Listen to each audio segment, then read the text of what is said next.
नमस्कार, स्वागत है आपका के न्यूज में। मैं हूं आपके साथ विशाल पंडित। सबसे पहले बात करें कैसी बेहयाई शव यात्रा में हाथापाई। उत्तर प्रदेश के आगरा में भाजपा विधायक डॉक्टर जीएस धर्मेश और पूर्व मंत्री रामबाबू हरित के बीच सड़क पर हाथापाई हो गई। दोनों नेताओं में हुई हाथापाई का वीडियो सोशल मीडिया पर तेजी से वायरल हो रहा है। पुलिस और मौके पर मौजूद लोगों ने बीच बचाव किया, तब जाकर माहौल शांत हुआ। सबसे ज्यादा हैरानी की बात यह है कि विधायक और पूर्व मंत्री के बीच यह हाथापाई शव यात्रा के दौरान हुई, जहां लोग गमगीन थे और मृतक को अंतिम विदाई दे रहे थे। दोनों पूर्व मंत्री एक लोकतंत्र रक्षक सेनानी के मृत्यु के बाद शव यात्रा में शामिल होने गए थे। इस घटना को लेकर तरह तरह की चर्चाएं हो रही हैं।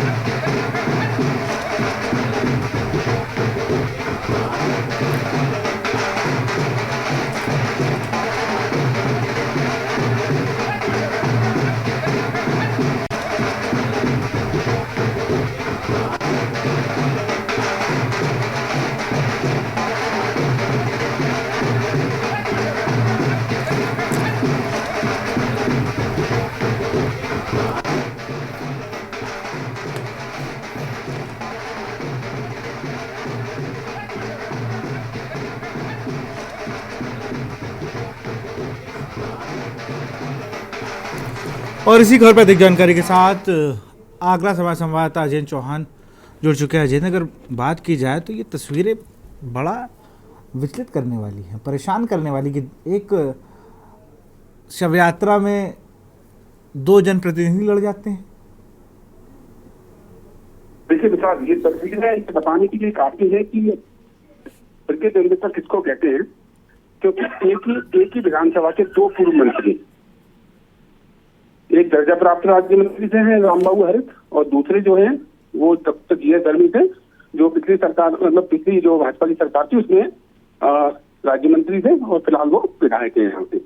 एक शव यात्रा निकल रही थी और शव यात्रा में रामबाबू हरित को हटाने के लिए जब वो कहते हैं डॉक्टर जीएस धर्मेश, तो उसके बाद वो हाथापाई होती नजर आई। अब फिलहाल ये तस्वीर इतनी वायरल हो रही है कि लोगों के अंदर सोशल मीडिया पर एक बात का सवाल, यहाँ सवालिया निशान जरूर खड़ा हो रहा है कि क्या इसी को पार्टी कहा जाता है, इसी को राजनीति कहा जाता है, कि फोटो में चमकने की इस तरीके की जो हरकतें हैं, ये मारपीट हो रही है, इससे समाज में गलत संदेश जाता है। फिलहाल पार्टी आलाकमान इस पर क्या फैसला लेती है, नहीं लेती है, कौन डॉक्टर बताया गया अभी तक डॉक्टर जीएस धर्मेश के कार्यकर्ता साधन थाने पहुंचे मुकदमा दर्ज कराने के लिए।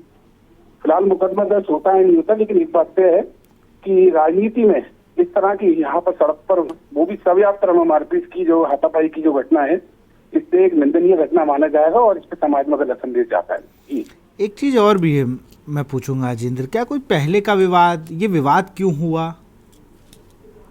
देखिए विशाल, पहले के विवाद की अभी तक कोई बात सामने नहीं आई है, लेकिन ये बात है कि आपस में दोनों ही लोगों में नहीं बनती थी, ये सुनने में आ रहा है। लेकिन जिस तरह से आज ये विवाद सड़कों पर आ गया, और सबसे हैरानी वाली बात यह है कि ये दोनों ही लोग जो नेता हैं, ये शव यात्रा में गए थे। आखिर इनको यहाँ पर अपनी मानवता रखनी थी, यहाँ पर इतनी सोच होनी चाहिए थी कि शव यात्रा में इस तरह का बवाल ना किया जाए, और इस बवाल से कोई अच्छा संदेश नहीं जा सकता।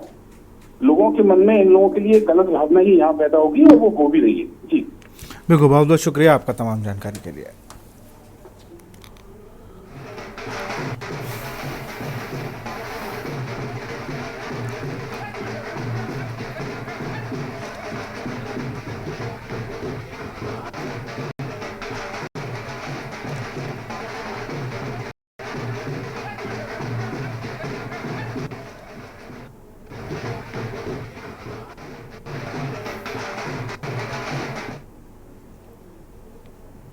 और अब बात करेंगे, लगी लेकिन फिर भी मीटिंग ऑन। कानपुर में बीजेपी बैठक में ऐसा नजारा शायद ही पहले कभी देखा गया हो। जिला अध्यक्ष अनिल दीक्षित को पद संभाले ही चोट लग गई, लेकिन पार्टी का जुनून ऐसा है कि बैठक रुक नहीं सकती।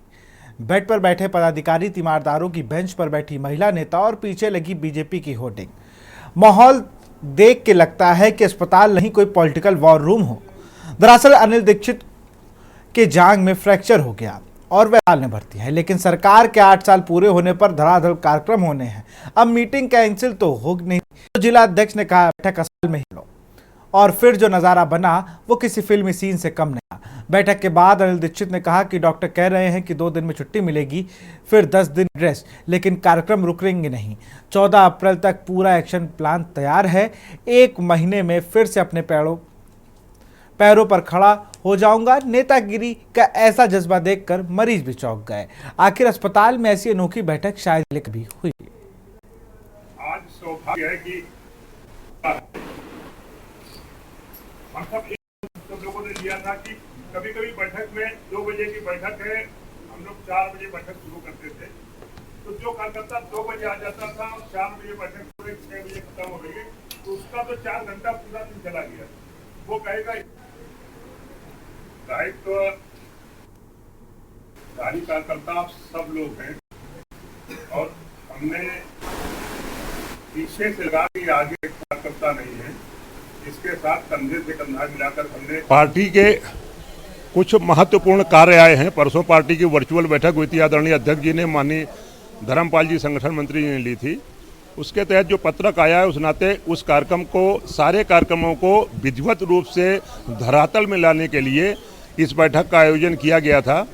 उस बैठक में जो कार्यक्रम आए उसमें प्रमुख कार्यक्रम है हमारे आदरणीय मुख्यमंत्री के 8 साल पूरे होने पर उनके विभिन्न रचनात्मक कार्यक्रमों को जनता तक ले जाने का काम हम सब कार्यकर्ता मिलकर के कैसे करेंगे।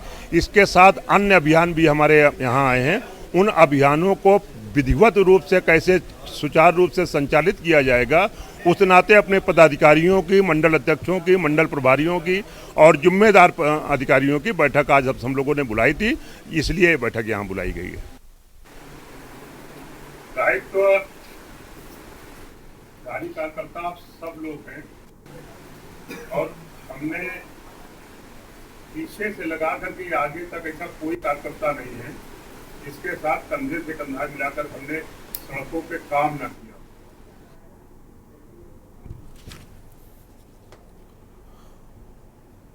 और अब बात करेंगे जांच का दायरा, जले नोटों का माजरा। सुप्रीम कोर्ट की आंतरिक समिति ने दिल्ली हाई कोर्ट के जज के घर पर कथित तौर पर भारी मात्रा में कैश की बरामदगी मामले में जांच शुरू कर दी है। सुप्रीम कोर्ट द्वारा नियुक्त आंतरिक समिति की 3 सदस्यों की टीम जांच के लिए पहुंची है। 3 सदस्य की टीम ने पंजाब एवं हरियाणा उच्च न्यायालय के मुख्य न्यायाधीश न्यायमूर्ति शील नागू, हिमाचल प्रदेश उच्च न्यायालय के मुख्य न्यायाधीश न्यायमूर्ति GS संधवालिया और कर्नाटक उच्च न्यायालय की न्यायाधीश अनु शिवरमन शामिल हैं, जो न्यायमूर्ति वर्मा के आधिकारिक आवास पर पहुंचे, जहां के दौरान समिति के सदस्य को करीब 30 से 45 मिनट तक न्यायमूर्ति वर्मा के आधिकारिक आवास के अंदर रहे। इस दौरान उन्होंने घटनास्थल का निरीक्षण किया। बता दें कि न्यायमूर्ति वर्मा के आधिकारिक आवास पर बीते 14 मार्च की रात करीब 11:35 पर आग लगने के बाद कथित नकदी बरामदगी हुई थी, जिसके बाद अग्निशम अधिकारी मौके पर पहुंचे और आग बुझाई थी। इसके बाद 22 मार्च को भारत के मुख्य न्यायाधीश संजीव खन्ना ने न्यायमूर्ति वर्मा के खिलाफ आरोपों की आंतरिक जांच के लिए 3 सदस्यीय समिति का गठन किया था।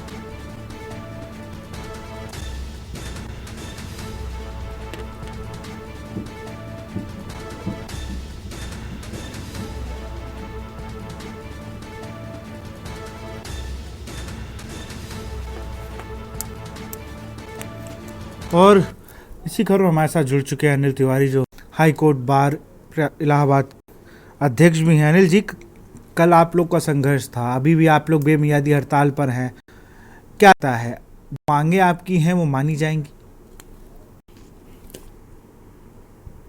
अनिल जी, तो आप यूं समझ लें कि बार और जगह बेंच ये एक रथ के 2 पहिए हैं। एक पहिया दूसरे पहिए से मदद मांग रहा है, अपनी बात कह रहा है, और दोनों पहिए अगर नहीं साथ चलेंगे तो रथ चलेगा नहीं।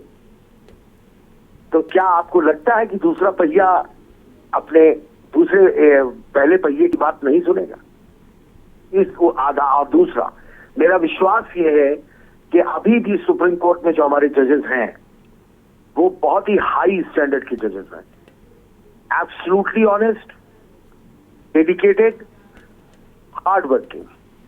तो वो हमारी बात क्यों नहीं सुनेंगे? आपको ऐसी आशंका क्यों है? मुझे तो नहीं है, मुझे तो विश्वास है ऊपर कि वो हमारी बात सुनेंगे। बिल्कुल। लेकिन अनिल जी, एक जो आपने मांग उठाई, बहुत रेयर होता है जब इस तरीके से किसी जस्टिस के ऊपर एक बार मांग करे कि भाई उन्हें वापस यहाँ क्यों भेजा जा रहा है, और ये आपने दिखाने की कोशिश, ये आपने जो दर्शाया है, ये एक नज़ीर पेश करेगा आने वाले समय के लिए कि सबके लिए एक कानून एक बराबर है।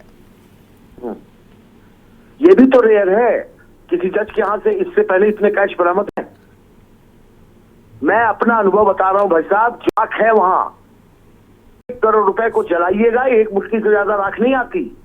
कागज हम चेक कर चुके हैं, वहां पे 20 बोरे से ज्यादा राख है। इतना पैसा है, अंदाज लगा लीजिए। ये पैसा उनके पास आया कहां से? रेयर है, ये रेयरेस्ट ऑफ रेयर केस है, तो डिमांड भी रेयर और रेयरेस्ट ऑफ रेयर है। आज डिमांड एक ऐसे आदमी ने उठाई है जिसको कोई समाज से कुछ नहीं चाहिए।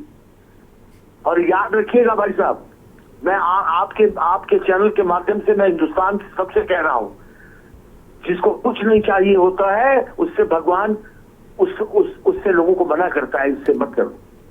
गांधी जी को कुछ नहीं चाहिए था, मुझे भी कुछ नहीं चाहिए। इसलिए मेरी ये डिमांड जनता की डिमांड है, और जनता की डिमांड हमको उम्मीद है कि हमारे जो न्यायालय सिस्टम है वो सुनेगा। बिल्कुल, बहुत बहुत शुक्रिया आपका हमसे जुड़ने के लिए, बहुत बहुत शुक्रिया।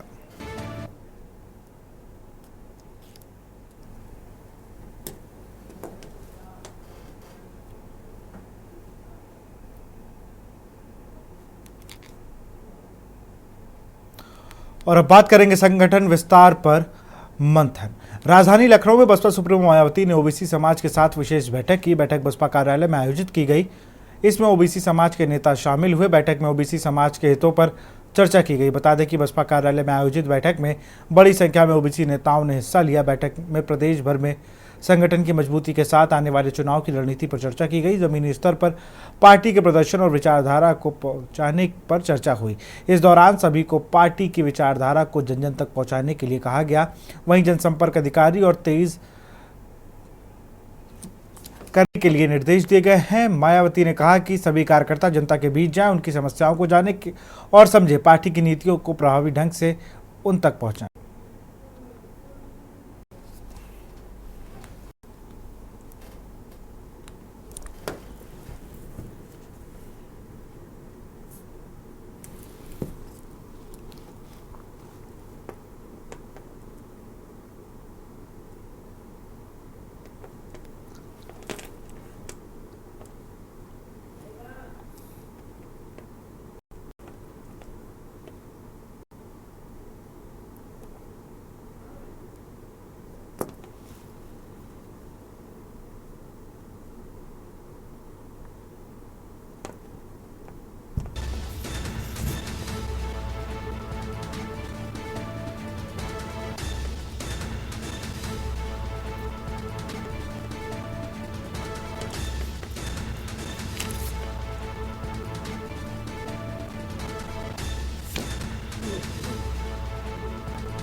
और इसी खबर पर अधिक जानकारी के साथ हमारे संवाददाता संदीप मिश्रा हैं। संदीप, आप इस पूरी बैठक में वहां मौजूद थे, क्या कुछ नया दिखा बैठक में? बैठक तो बहुत कर रही हैं इस वक्त मायावती, लेकिन इस बैठक में क्या कुछ नया था?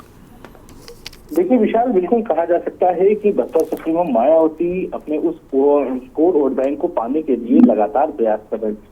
आप देखिए कि पिछले कितने चुनाव बीत गए हैं, लगभग जो है 13 साल हो चुके हैं, लेकिन बसपा अभी भी दूर है, यानी कि कहीं न कहीं अपने वोट बैंक को नहीं पा रही। शायद यही वजह है कि बसपा ने एक बार फिर से ओबीसी कार्ड खेलने के लिए भाईचारा जो कमेटी 2006 में जो बनी हुई थी कमेटी, फिर से उसको बहाल किया। और उस बहाल का कारण साफ है कि कहीं अखिलेश यादव जिस तरीके से भी लेकर के चल रहे थे।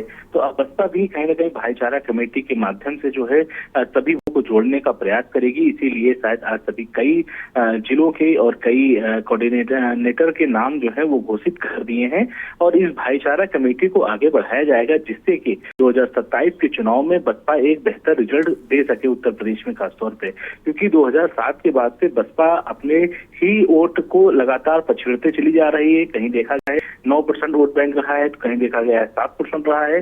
तो हर चुनाव में अलग अलग नतीजे देखने को मिले हैं। तो जो परसेंटेज था वोट बैंक का वो घटता चला गया बसपा के लिए। तो अब आने वाले समय 2027 के लिए बसपा एक बड़ी चुनौती होगी कि कैसे इसको पार पाए और किस तरीके से 27 की तैयारी में लगे। हालांकि बसपा सुप्रीमो मायावती ने आज बैठक किया तो अपने पदाधिकारियों को कई निर्देश दिए हैं कि आप फील्ड में जाइए, उतरिए जिलों में, जनता के बीच में जाइए। 2007 से पहले बसपा ने जो काम किए थे उन कामों को जनता के बीच में रखिए और साथ ही साथ समाजवादी पार्टी हो या कांग्रेस हो या बीजेपी हो, जो इनके कार्य हैं इन पर जो प्रश्न चिन्ह खड़ा करिए। तो तमाम तरीके की बातें जो है बसपा सुप्रीमो मायावती करती हुई नजर आई हैं आज। जी बिल्कुल, बहुत बहुत शुक्रिया आपका तमाम जानकारी के लिए।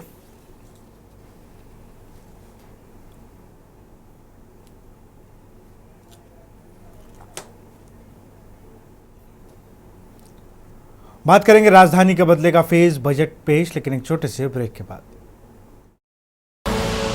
आप देख रहे हैं की न्यूज।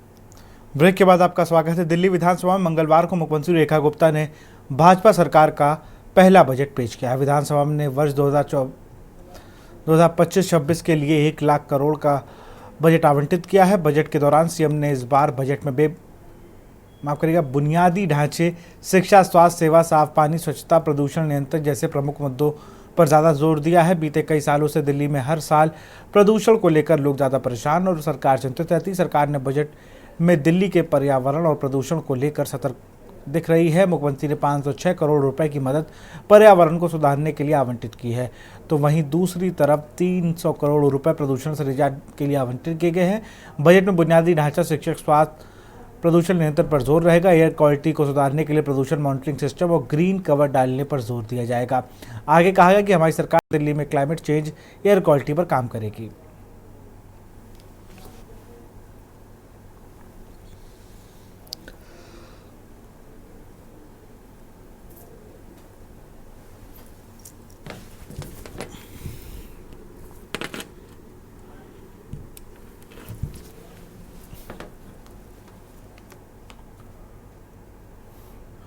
और बात करेंगे हार की टीस फोड़ा ठीकरा।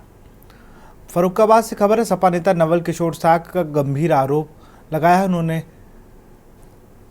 लोकसभा चुनाव की हार का ठीकरा सपा नेता नागेंद्र साग पर फोड़ा है। अखिलेश यादव के करीबी है नवल किशोर साग। सपा सुप्रीमो अखिलेश यादव के करीबी सपा नेता डॉक्टर नवल किशोर साग ने सपा नेता नागेंद्र साग पर फोड़ा लोकसभा चुनाव हार का ठीकरा और जमकर हंगामा। वही तस्वीरें हैं फर्रुखाबाद के एक सभा भवन में हुए साग कुशवाहा मौर्य सैनिक सम्मेलन की। यहाँ उस वक्त हंगामा हो गया जब सपा नेता डॉक्टर नवल किशोर साग ने खुले मंच पर सपा नेता नागेंद्र साग पर लोकसभा चुनाव में हार का ठीकरा फोड़ दिया। डॉक्टर नवल किशोर ने कहा कि वह पहली बार लोकसभा का चुनाव लड़े हैं। उन्होंने समाज के लोगों को सावधान रहने के लिए चेतावनी देते हुए कहा कि नागेंद्र साग ने कासगंज में कहा था कि डॉक्टर नवल किशोर सही चुनाव हारे हैं। डॉक्टर नवल किशोर बोले, मैं गद्दारों के कारण चुनाव हारा। खुले मंच पर डॉक्टर नवल किशोर साग के द्वारा आरोप लगाए जाने के बाद मंच पर ही मौजूद सपा नेता नागेंद्र साग सरेआम बेइज्जती होने पर आग बबूला हो गए और चीखते हुए कहा कि होश में बात करो।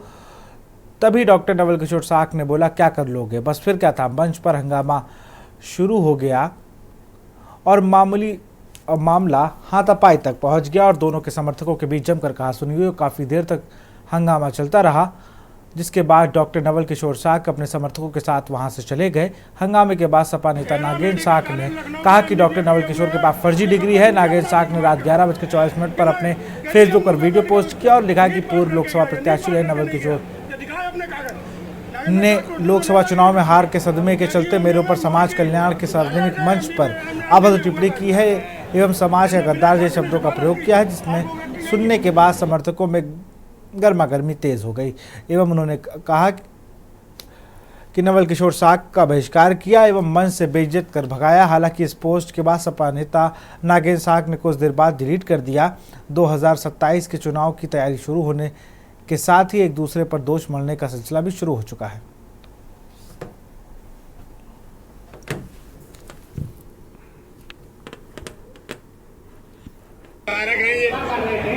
पूरा समाज को काट के रख दिया, वो नहीं देख रहे हैं। हम तो अकेले करते हैं। नवल से कह देना मैं अकेला चलता हूँ और मोटरसाइकिल से चलता हूँ, उसकी जितनी दम हो लगा ले मुझ पे, मेरे के नहीं चलता हूँ। 4 गनर लेके चलते हो, इन गनर से नागेंद्र साहब के डरने वाले नहीं। जब हम चुनाव लड़े तो हम बच्चे थे, अब हम बच्चे नहीं रहे। तो फिलहाल इस बुलेटिन में इतना ही। देखते रहिए के न्यूज़। नमस्कार। आप देख रहे हैं के न्यूज़, खबरों का साथ।